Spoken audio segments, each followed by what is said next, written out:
Pag-usapan na natin. Sana naman ito'y resulta sa mas mababang presyo talaga ng agri-products. Yun nga at alamin natin ano ba yung mga mechanics na Yan. kinakailangan kailan siningil yung maibibigay na rebate Yan. ngayon. At sino makikinabang nito? Yes, nasa linya natin si Ginoong Julius Corpus, tagapagsalita ng Toll Regulatory Board. Sir Julius, magandang umaga. Si Weng, si Joel po ito. Magandang umaga po.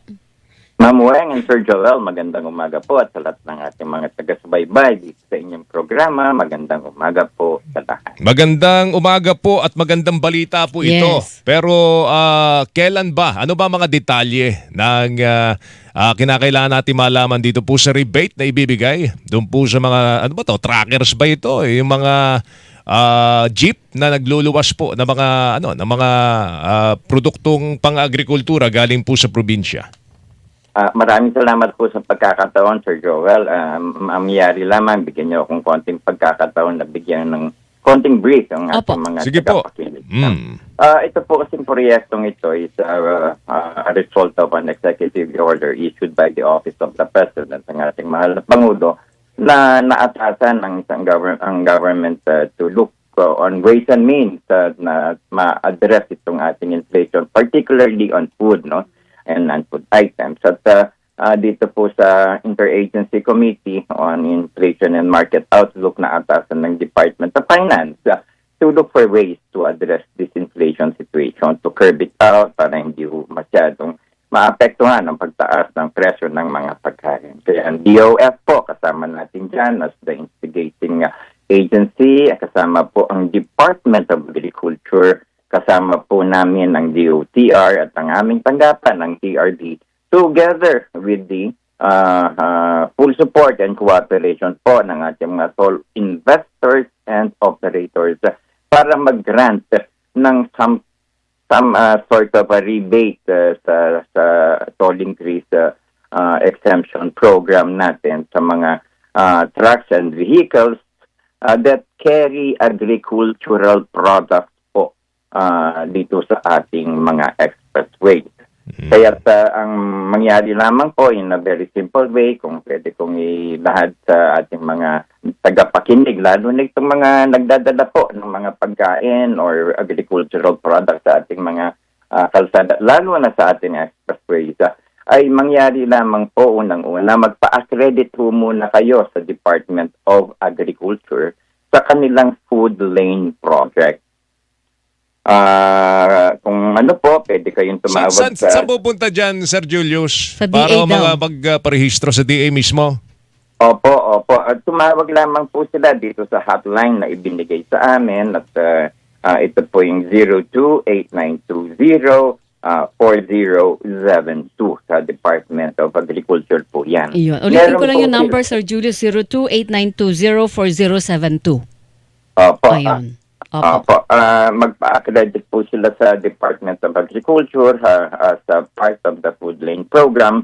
Once they have been accredited, kasi may requirements na po ang DA bago kayo ma-accredit sa kanila, no? But I can give it that ano po sa inyo yung presentation nila after this so that you can have more details. Medyo may kahabaan lamang po yung kanilang detalye. But once accredited na po sa Department of Agriculture, they can go to AutoSweep and EasyTrip kung nais nilang sumali dito sa rebate program po, Ma'am Weng and Sir Joel. Sa AutoSweep and EasyTrip, ang kailangan po nilang dalhin yung accreditation nila from Department of Agriculture, ORTR nila, yung RFID account nila in good standing, yung card nila, and mag-i-enroll po sila sa rebate program na to. Once approved po, no, yung kanilang application for inclusion dito sa rebate program, which will be mabilis naman po yun. Ipapaalam po sila sa kanila na na-approve yung kanilang application, then they can start enjoying the benefits of the rebate program. And how does this work? Every week po, yung ating pong rebate program will be effective by June 1. This coming June 1 po, Ma'am Weng, Sir Joel. And ang scope of increase, toll increase na pasok po initially nitong rebate program, yung mga increase na pinatupad pa nga po natin noong nakaraang taon. yung June up, June 2023 up. Kaya kasama po dyan yung NLEX, STX, MCX, SLEX, at yung Cavite. So yung pong mga increase na pinatupad noon on this expressways ay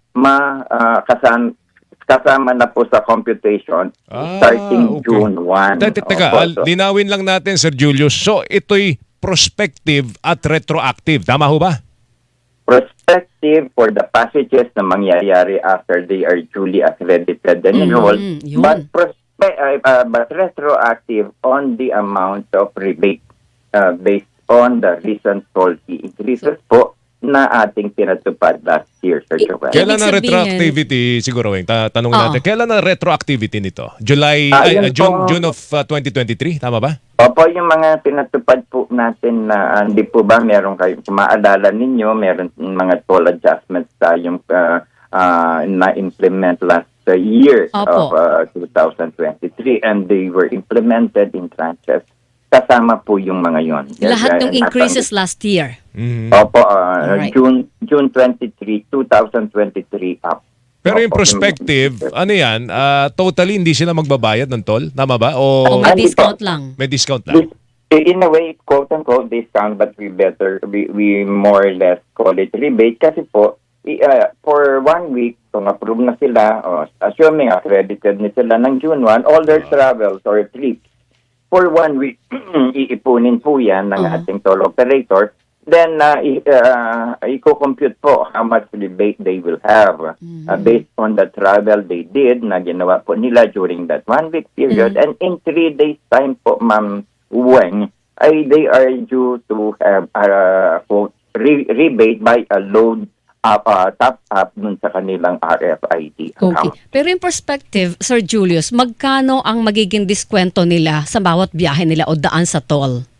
Sample lamang po ito, Ma'am Wen, kasi Opo. iba naman po ang mga toll fee increases na pinatupad natin last year. At the same time, iba-iba naman po ang kanilang entry and exit. But just a basic sample lamang po for truck, sabihin na po natin. Dito sa index po, sa open system natin, Balintawak up to before north of Marilao, mga 16 pesos for truck. Yung sa closed system nila, around 65 pesos. Dito po sa Cavite, yung pong dito sa R1 natin, 4 pesos for truck and 25 pesos for cabit. Dito po sa SCTEX, ang tipo to Mabalacat, 121 for truck. Mabalacat tipo, 75 pesos. But these are estimate numbers po kasi it depends kung saan po sila pumasok at kung saan po sila lumabas. Okay, o sige. Pagka may Maganda. mga development pa, tawagan ka namin. In the meantime, Sir Julius, salamat sa oras mo. Mag-ingat ka. Sir, thank Magandang umaga. you. Thank you. Maraming salamat po, Ma'am Weng and Sir Joel. Thank you very much po. Mabuhay po kayo. Si Julius Corpus, spokesperson, Toll Regulatory Board, mga kapuso. Meron Eh, lang concern dito.